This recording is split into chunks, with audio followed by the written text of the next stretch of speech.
이 아침 우리에게 주시는 하나님의 말씀, 신약성경 고린도 후서 1장입니다.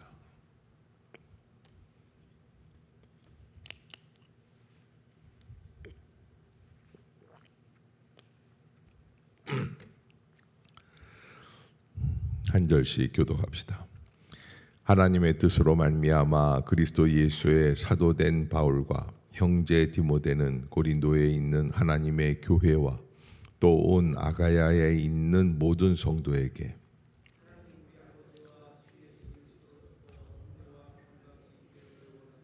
찬송하리로다. 그는 우리 주 예수 그리스도의 하나님이시요 자비의 아버지시요 모든 위로의 하나님이시며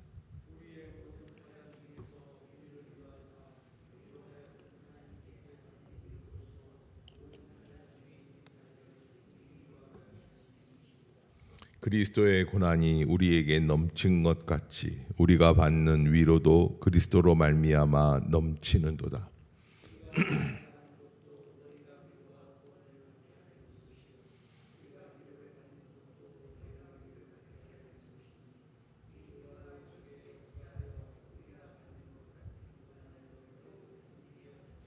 너희를 위한 우리의 소망이 견고함은 너희가 고난에 참여하는 자 된 것 같이 위로에도 그러할 줄을 알미라.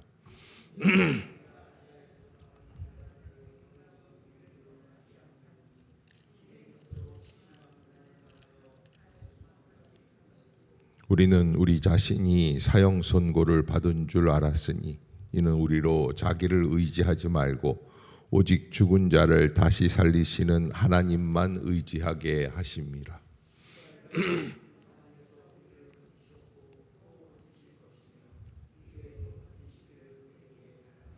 너희도 우리를 위하여 간구함으로 도우라. 이는 우리가 많은 사람의 기도로 얻은 은사로 말미암아 많은 사람이 우리를 위하여 감사하게 하려 함이라.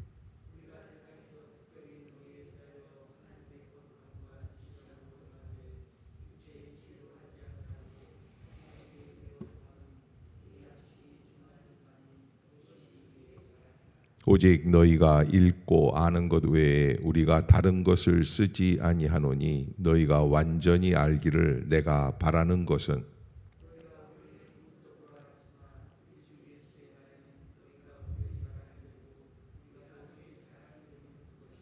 내가 이 확신을 가지고 너희로 두 번 은혜를 얻게 하기 위하여 먼저 너희에게 이르렀다가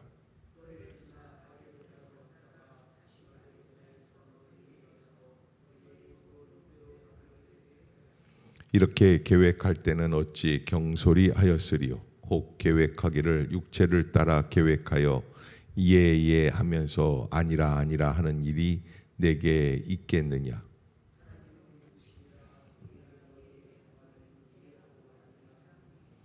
우리 곧 나와 실로아노와 디모데로 말미암아 너희 가운데 전파된 하나님의 아들 예수 그리스도는 예라 하고 아니라 함이 되지 아니하셨으니 그에게는 예만 되었느니라.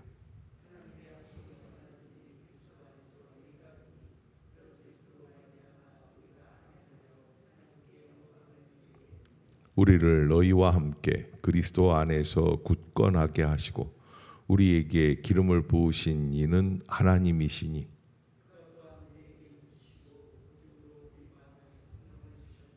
내가 내 목숨을 걸고 하나님을 불러 증언하시게 하노니 내가 다시 고린도에 가지 아니한 것은 너희를 아끼려 함이라. 믿는 믿음을 주관하려는 것이 아니요 오직 너희 기쁨을 돕는 자가 되려 함이니 이는 너희가 믿음에 섰음이라. 아멘. 고린도 후서를 시작을 하면서 두 번째 편지죠. 우리가 첫 번째 편지 고린도전서, 두 번째 편지가 고린도 후서. 근데 그 외에도 여러 번의 편지가 있었지 않았겠느냐 이렇게 추정을 하지만 아직까지 발견되지는 않고 있다라고 하는 것과요. 바울의 서신 가운데 가장 인간적인 바울의 모습, 가장 깊은 목회자의 심정이 드러나는 책이 고린도 후서다. 왜냐하면 고린도전서를 쓰고 고린도 교회에 다시 갔다가 거기에서 큰 어려움을 겪고 또 갈등을 겪고 그래서 고린도 교인들과 서로 갈등하는 구조가 되어버린 바울 사도가 다시 한번 뗄래야 뗄 수 없는 고린도 교회를 향해서 다시 쓰는 편지였기 때문에 그래서 고린도전서가 주로 문제가 많은 교회를 어떻게 바로 세울 것인가를 다룬다면 상처받은 관계가 어떻게 복음 안에서 회복되는가, 그리고 약한 인간을 통하여 어떻게 그리스도의 능력이 나타나는가라는 것들을 한번 다루어 볼 수 있는 게 고린도후서라고 할 수 있고요. 여기 고린도후서 1장에만 해도 위로라고 하는 말들이 너무나 많이 있죠. 그래서 요즘 현대교회 교인들도 위로받기를 원한다라는 말씀을 많이 하는데, 이 위로, 여기 고린도후서에서 나온 이 위로는 사실은 우리가 바라고 있는 위로하고는 조금 달라요. 그래서 어떤 위로냐면, 교회를 다니기 싫은데 교회를 다니기 때문에 받는 고통이에요.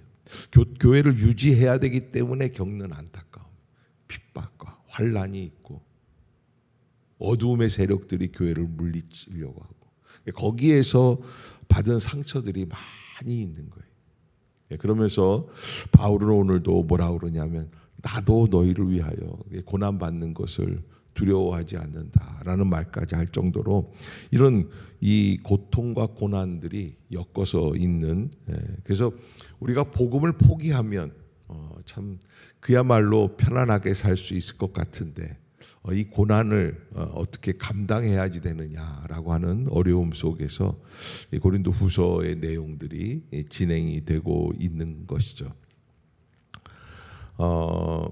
흔히 이제 예전에 어머님들이 그냥 이놈의 새끼들 다 버리고 그냥 혼자 살면 너무 좋겠다, 그런 얘기하죠. 하도 속상하니까요. 애들 데리고 사는 게 쉽지가 않고 남편이라고 그래봐야 위로가 안 되고 사는 게 힘이 들고, 그래서 그런 말을 자주 합니다. 그런데 정말 명절 같은 때 혼자 있어 보세요. 우리 어머니 가끔 그러셨어요. 아무도 없는데 혼자가 있으면 좋겠다. 아무도 없는데 혼자가 있어 보세요. 그게 인생인가? 근데 우리 신앙이 더 그렇죠. 이거 신앙 없이, 복음 없이, 교회 안 다니면서 그냥 나 혼자만의 믿음으로 하면 얼마나 좋을까? 근데 교회라고 하는 것 자체가 부르심을 받은 사람들의 공동체를 의미해요. 에클레시아라는 게. 그러기에 우리가 이 교회라고 하는 거는 단수의 나 한 사람의 단독적인 그 구원이 아니라 함께 구원을 이루어 나가는, 아멘, 아멘. 여러분들이 그 무슨 뜻인지 아시겠어요? 나만 구원받으면 안 돼요. 서로가 구원을 이루어 나갈 수 있는 공동체가 교회가 되어야 한다. 그런 면에서 고린도 교회는 굉장히 좋은 교제가 될 수 있는, 교본이 될 수 있는 그런 교회고, 이렇게 어려움이 많고 상처가 많은 교회도 하나님은 다시 교회로 세워 가신다라고 하는 것을 알 수 있고요.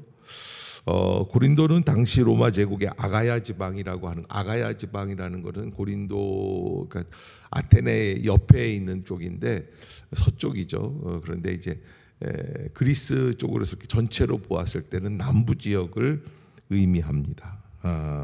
여러 다민족 문화가 섞여 있고 경제적으로는 상당히 번영한 도시였다. 2차 선교 여행 중 고린도에 도착하여 약 1년 6개월 동안 복음을 증거했던 그런 지역이고, 사람으로서는 아굴라와 브리스길라를 만나 함께 일했고, 실라와 디모데도 거기에서 담임 목회를 했었던 그런 지역이 바로 고린도다라고 하는 것.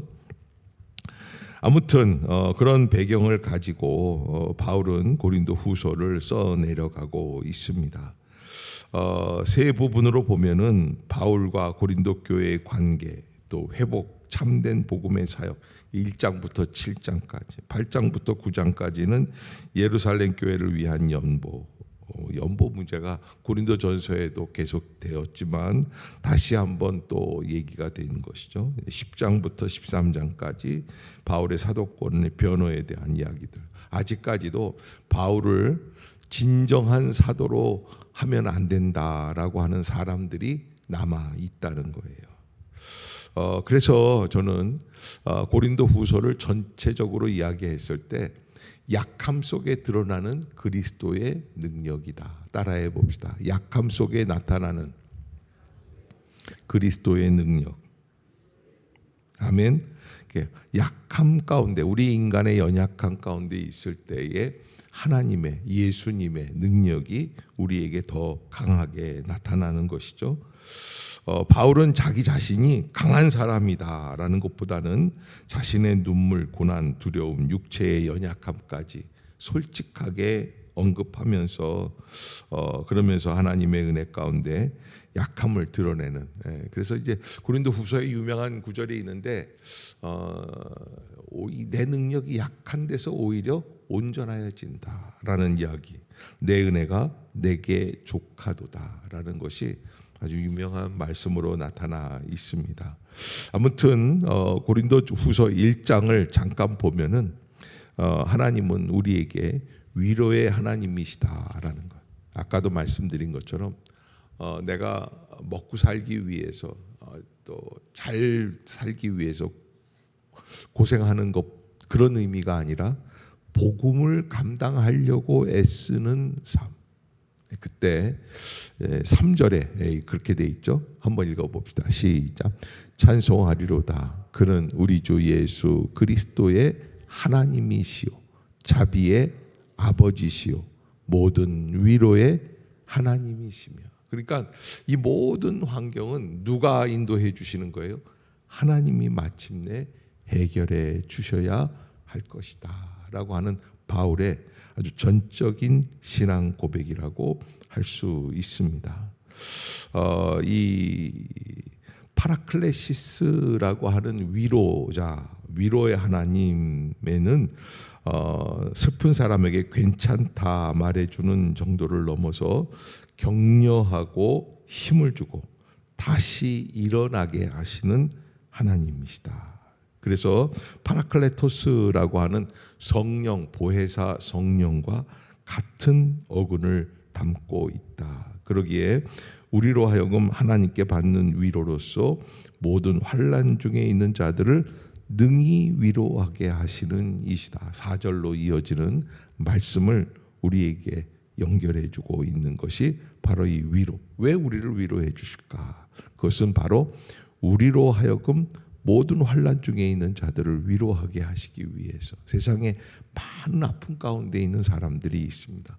도저히 인간적인 눈으로는 판단이 안 될 만큼 이 사람은 차라리 죽는 게 낫지 않을까 하는 그런 안타까움 속에서 그런 어려움을 겪는 분들도 계시다라고 하는 것이고요.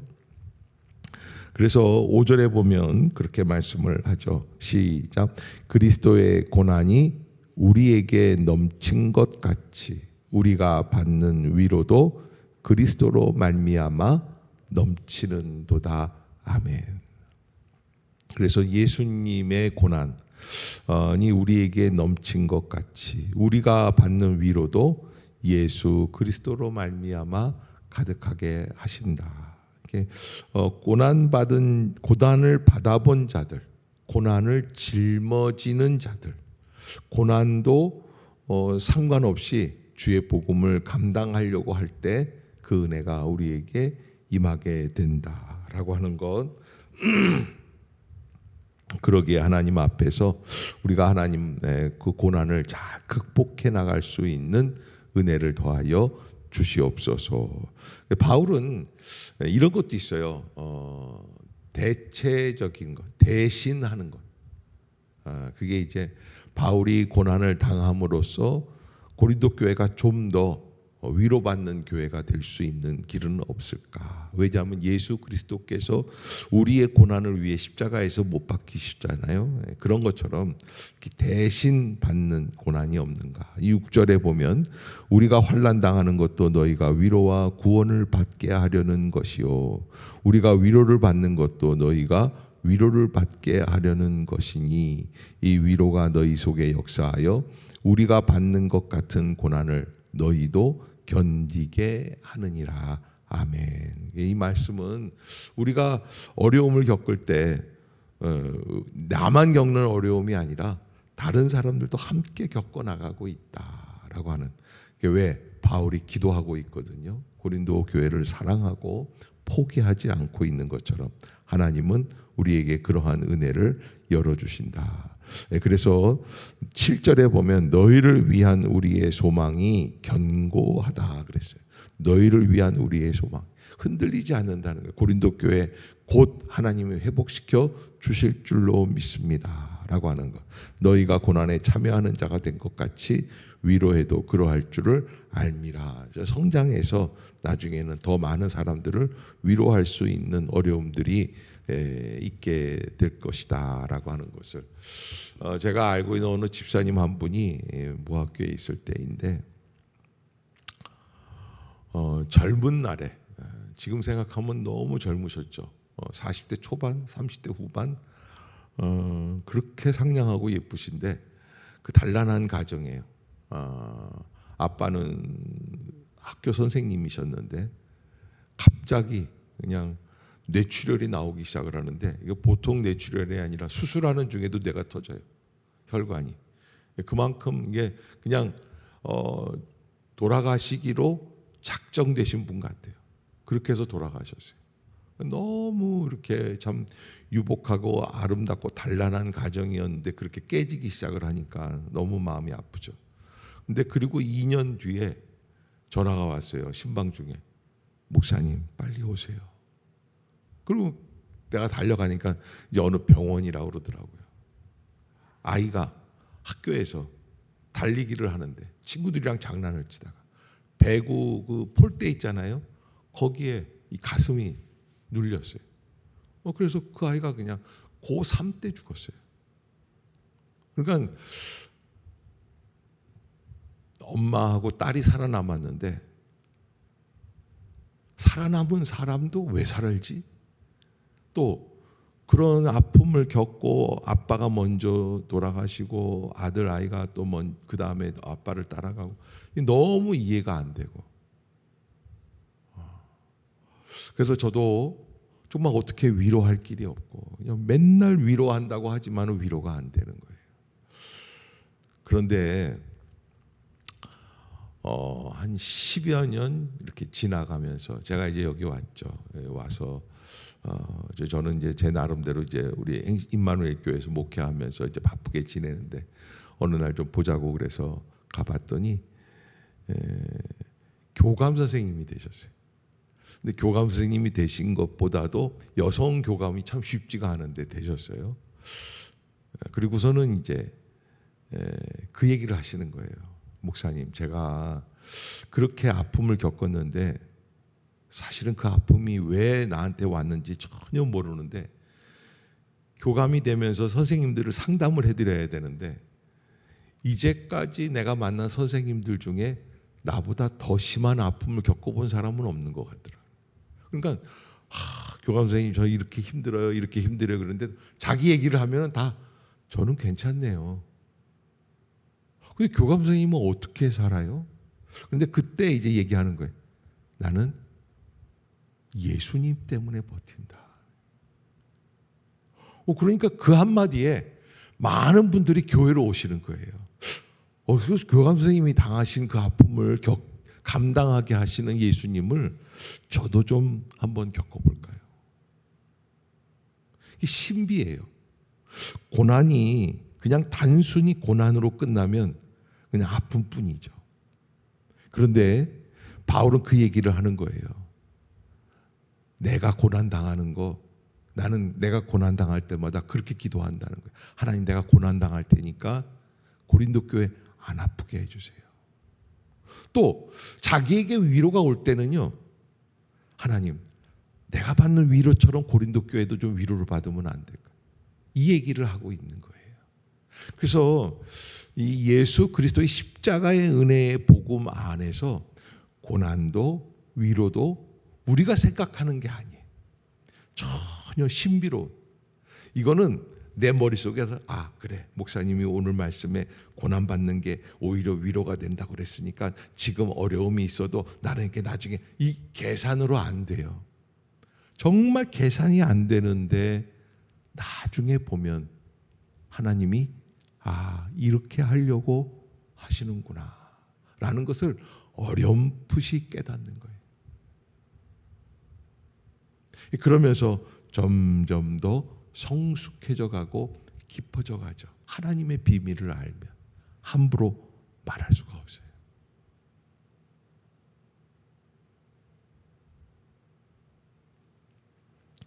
바울은 이런 말로 우리에게 이 얘기를 합니다. 10절에 보면 그가 이같이 큰 사망에서 우리를 건지셨고 또 건지실 것이며 이후에도 건지시기를 그에게 바라노라. 그러니까 보통 어려움이 아니에요. 무슨 어려움이에요? 죽을 수밖에 없는 사망의 어려움. 여기에 더 뭘 얘기하겠어요? 그런데 바울이 지금 내가 겪어나가고 있는 아픔은 이런 것이다 라고 하는 것을 이야기하죠. 그래서 도울 수 있는 길이 뭐예요? 11절 시작. 너희도 우리를 위하여 간구함으로 도우라. 이는 우리가 많은 사람의 기도로 얻은 은사로 말미암아 많은 사람이 우리를 위하여 아멘. 그래서 우리가 신앙생활, 인생을 살면서 신앙생활을 하면서 이렇게 가다가 보면은 인생에는요 많은 상처가 있습니다. 신앙생활을 하면은 더 큰 상처가 옵니다. 근데 그 상처가 나중에는 인천 어느 교회 갔더니 상처가 별이 된다 이런 구호를 써놨던 교회도 봤는데 상처가 회복이 되는 일들이 있어요. 그런데 그거는 나중에 알게 돼요. 하나님이 그래서 주시는구나 하는 것을. 그러기에 지금 어려움을 겪고 계십니까? 그 상처를 가지고 예수님의 십자가 앞으로 나가십시오. 나만 알 수 있는 그 아픔 속에서 주님만이 주시는 위로를 경험하고 주님이 나와 함께 동행하시는 것을 잊지 마시기를 주의 이름으로 축복합니다. 그러면서 아주 유명한 말씀이 고린도후서 1장에는 있어요. 20절이에요. 20절 시작. 하나님의 약속은 얼마든지 그리스도 안에서 예가 되니 그런즉 그로 말미암아 우리가 아멘하여 하나님께 영광을 돌리게 되느니라. 아멘. 하나님의 약속은 얼마든지 그리스도 안에서 뭐가 돼요? 예가 된다. 그런즉 그로 말미암아 우리가 아멘하여 하나님께 영광을 돌리게 된다. 그래서 19절에 보면 우리 곧 나와 실로아노와 디모데로 말미암아 너희 가운데 전파된 하나님의 아들 예수 그리스도는 예하고 아니라함이 되지 아니하셨으니 그에게는 예만 되었느니라. 라는 것은 무슨 이야기냐면 얼마든지 그리스도 안에서 예가 된다라고 하는, 이거 뭐 말이 돼? 다 가능하다는 거, 다 감사하다는 거, 다 아멘하게 된다는 거예요. 그렇게 하려면 19절에서 무슨 얘기가 있었냐면 어떤 어려움도 어떤 유혹도 어떤 아픔도 예수님은 거절하지 아니하시고 아멘으로 받으셨어요. 십자가의 죽음까지. 그것을 우리에게 말씀해 주시는 거예요. 그러기에 십자가의 신비다라고 말할 수 있습니다.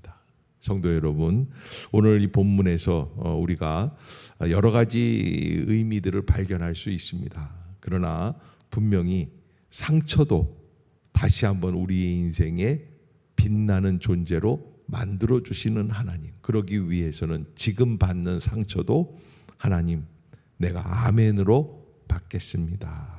그러면 하나님께 나중에는 영광을 돌리게 될 줄로 믿습니다라고 하는 것. 그런 의미로 나아갈 수 있는 그런 믿음의 심령, 믿음의 삶이 되시기를 바라겠습니다. 아직 더위가 남아 있는 것 같아요. 조금 남아 있는데 그 더위를 아멘 하면서 하나님 분명히 뜻이 계시는 줄로 믿습니다. 합력하여 선을 이루어 주옵소서. 하나님의 영광을 돌리게 하여 주시옵소서 하는 그 마음으로 승리하는 여름이 되시기를 주의 이름으로 축복합니다. 기도합시다.